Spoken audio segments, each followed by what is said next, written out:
দশম শ্রেণীর বাংলা সহায়ক পাঠ মতি নন্দীর লেখা কোনি উপন্যাসটি ১২ দাগের প্রশ্ন পর্যন্ত আগের ভিডিওতে আলোচনা করেছিলাম, যেখানে ছিল কোনির চরিত্র। এরপরে দেখো ১৩, ১৪, ১৫ এই তিনটে প্রশ্ন আজকে আলোচনা করছি। এর মধ্যে ১৩, ১৪-এর উত্তর কিন্তু একই, শুধু প্রশ্ন ধরে উপস্থাপনাটা আলাদা হবে।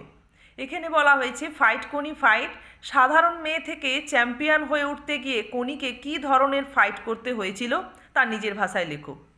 আর ১৪ দাগে আছে দেখো, সফল সাঁতারু হওয়ার ক্ষেত্রে কোনির প্রতিবন্ধকতাগুলি কী ছিল, সেগুলি কাটিয়ে উঠতে ক্ষিতিশ সিংহ তাকে কিভাবে সাহায্য করেছিলেন।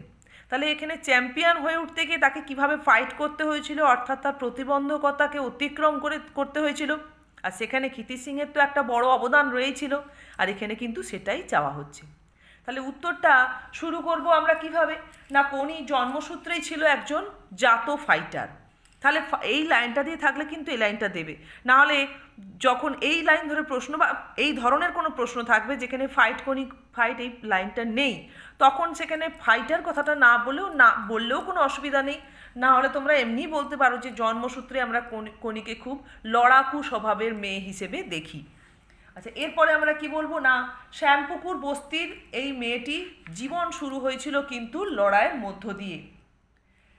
৭ ভাই বোন সহ পরিবারে কখনোই কোনোভাবে কোনি কোনো সচ্ছলতা অনুভব করেনি, বরং দারিদ্রতা, দুর্ভাগ্য, প্রতিবন্ধকতা প্রতিনিয়ত সে দেখেছে এবং তার মধ্যেই তার জীবনের পথ হাঁটতে শুরু করেছিল।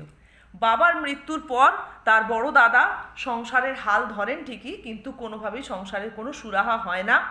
এই সমস্ত রকম প্রতিকূলতাকে যে সে খুব কঠোরভাবে অতিক্রম করছিল, সেটা আমরা দেখতে পাই কোথায় না, অবিরাম হাঁটা প্রতিযোগিতায় শেষ পর্যন্ত টিকে থাকার জন্য দাঁতে দাঁত চেপে লড়াই করে গেছে কোনি। সেখান থেকে কিন্তু তার সেই প্রবল সংগ্রাম করার যে মানসিকতার পরিচয় আমরা পেয়েছি। এরপরেও আমরা দেখি যে রবীন্দ্র সরোবরে যখন সাঁতারের প্রতিযোগিতা হচ্ছিল, সেখানেও সে নিজেকে টিকিয়ে রাখার জন্য খুব প্রবল লড়াই করেছিল, কিন্তু হিয়া মিত্রের কাছে হেরে গিয়েছিল কিছু টেকনিক না জানার জন্য। এরপর এটা হচ্ছে কিন্তু এই হিয়া মিত্রের কাছে হেরে যাওয়াটা ছিল কোনির কাছে মানে বাইরের জগতে প্রথম পরাজয় বলা চলে। তা কোনির মধ্যে যে এই সমস্ত প্রতিবন্ধকতার মধ্যে, এই সমস্ত প্রতিকূলতার মধ্যেও একজন সাহসী, জেদি, অধ্যাবসায়ী, আত্মবিশ্বাসী মানুষ লুকিয়েছিল, এবং তার মধ্যে যে একজন যে সহজাত চ্যাম্পিয়ন লুকিয়েছিল, এটা কিন্তু ক্ষিতিশ সিংহের দৃষ্টিতে ধরা পড়েছিল। তাই এ কারণেই এরপরে আমরা ক্ষিতিশ সিংহের প্রসঙ্গেই চলে যাচ্ছি। তার চ্যাম্পিয়ন হওয়ার ক্ষেত্রেও তার অবদান, আর তার প্রতিবন্ধকতা কাটানোর ক্ষেত্রেও তার অবদানের কথাটা এরপরে বলতে হবে। তা ক্ষিতিশ সিংহের কাছে যখন থেকে কোনি তার প্রশিক্ষণ নেয়ার পর্ব শুরু করেছে, সেখান থেকে কিন্তু শুরু হয়েছে কোনির জীবনের দ্বিতীয় লড়াই, চ্যাম্পিয়ন হয়ে ওঠার পেছনে আর সমস্ত রকম প্রতিবন্ধকতাকে বা প্রতিকূলতাকে অতিক্রম করার পেছনে। তা প্রথমেই দেখা যায় যে জুপিটার ক্লাবে যখন ক্ষিতিশ সিং ভর্তি করতে নিয়ে যান কোনিকে, তখন সেখানে সফল হয়েও মিথ্যে অজুহাত অর্থাৎ স্থানাভাবের কারণ দেখিয়ে তাকে বের করে দেওয়া হয়। এরপর জুপিটারে যখন সুইমিং ক্লাবের প্রতিযোগিতায় এন্ট্রি পায় না কোনি, কিন্তু ক্ষিতিশ সিং কী করে না, নিজের প্রচেষ্টাতে কোনিকে সাঁতারে অংশগ্রহণ করিয়ে সকলের কাছে চোখে আঙুল দিয়ে দেখিয়ে দেন কোনির প্রতিভা ও সেও যে একটা অবস্থান নিতে পারে, একটা স্থান নিতে পারে কম্পিটিশানে, সেটা পরিষ্কার করে দেন। স্টেট চ্যাম্পিয়নশিপের ক্ষেত্রেও কিন্তু কোনিকে চক্রান্তের শিকার হতে হয়। সেখানে ২ বার কোনিকে ডিসকোয়ালিফাই করা হয়, আবার একবার কোনি প্রথম হয়েও তাকে দ্বিতীয় বলে ঘোষণা করা হয়। ন্যাশনাল চ্যাম্পিয়নশিপের ক্ষেত্রে কি হয় না, চ্যাম্পিয়নশিপের সামনে মাদ্রাজে গিয়ে কোনিকে অকারণে বসিয়ে রাখা হয়, কোনোভাবেই কোনো কম্পিটিশানে তাকে অংশগ্রহণ করতে দেওয়ার সুযোগ দেওয়া হয় না। উপরন্তু সেখানে তার সহযোগীদের কাছ থেকে তাকে চোর অপবাদ শুনতে হয়।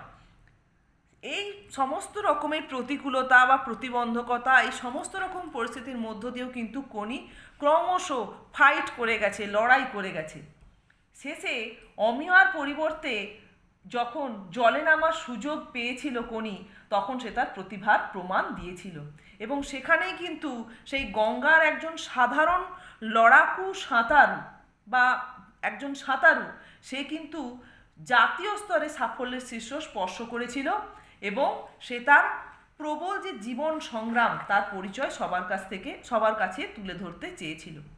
তা এই পরিণতির ক্ষেত্রে কিন্তু ক্ষিতিশ সিং কোনিকে প্রবলভাবে সাহায্য করেছিল, শুধুমাত্র প্রশিক্ষণ দিয়ে নয়, তার পেটের খাবারের সংস্থান করেছিলেন বা তার পরিবারের ন্যূনতম চাহিদা পূরণের জন্য তার মায়ের কর্মের ব্যবস্থা করে দিয়েছিলেন।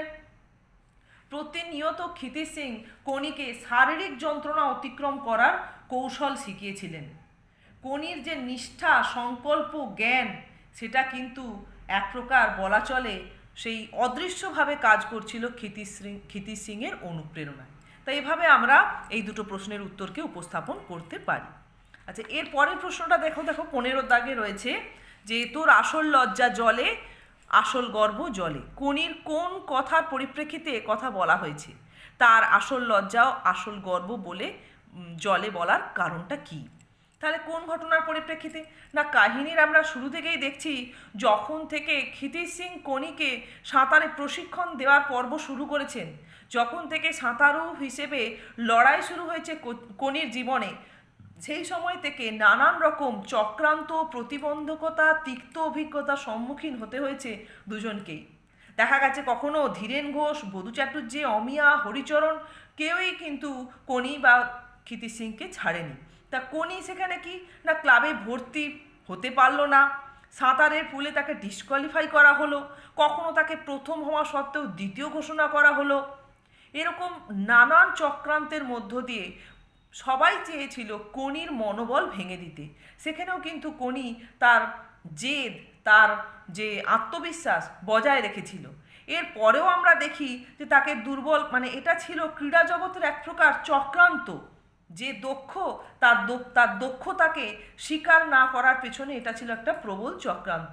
এমনকি দেখা গেছে ক্ষিতিশ সিংয়ের স্ত্রী লীলাবতীর দোকানে অমিয়া যখন ব্লাউজ করতে এসেছে, সে কোনিকে ঝি সম্বোধন করে তাকে অপমান করে তার মনোবল ভাঙতে চেষ্টা করেছে। তখন কিন্তু অমিয়ার বিরুদ্ধে খুব ক্ষুব্ধ হয়ে উঠেছিল কোনি। তাই ক্ষিতিশ সিংয়ের কাছে লজ্জায় অপমানে সেই কাহিনী বা সেই কথা বলে ফেলেছিল। আর সেই প্রসঙ্গেই কিন্তু ক্ষিতিশ সিংয়ের এই মন্তব্য। তা ক্ষিতিশ সিং এখানে বোঝাতে চেয়েছেন কোনিকে যে তার আসল লজ্জা, আসল গর্ব কিন্তু জলে। অর্থাৎ একজন যে প্রকৃত ফাইটার, যে প্রকৃত সাঁতারু, তার যে প্রকৃত খেলোয়াড়, তার কিন্তু মান, সম্মান বা অপমান সব কিছু বোধ বা গর্ববোধ সব কিছুই কিন্তু তার খেলার মধ্যে, সাঁতারের মধ্যে বা জলের মধ্যে। এখানে যেহেতু কোনি ছিল সাঁতারু, তাই তার জলের মধ্যেই তার সমস্ত লজ্জা, অপমান বা তার গর্বের বিষয় জড়িত হয়ে থাকবে। কোনো ব্যক্তি, কোনো মানুষ কোনোভাবে তার মনে কোনোভাবেই দাগ কাটতে পারবে না। যদি কখনো কোনি জলে নেমে পরাজিত হয় তাহলে সেটাই হবে তার জীবনের লজ্জা, আর যদি কখনো সেই জলে নেমে জয়লাভ করে তাহলে সেটা হবে তার গর্ব। এভাবেই ক্ষিতিশ সিং তার মনোবল বাড়ানোর চেষ্টা করেছেন, প্রকৃত মান, অপমান বা লজ্জা অপমানের বিষয়টিকে তার সামনে পরিষ্কার করে তুলে ধরে। তাহলে এই প্রশ্নগুলো তৈরি করো, এরপরে আরও কয়েকটা প্রশ্ন আছে, এরপরের আরেকটা পর্বে কোনিটা শেষ হয়ে যাবে।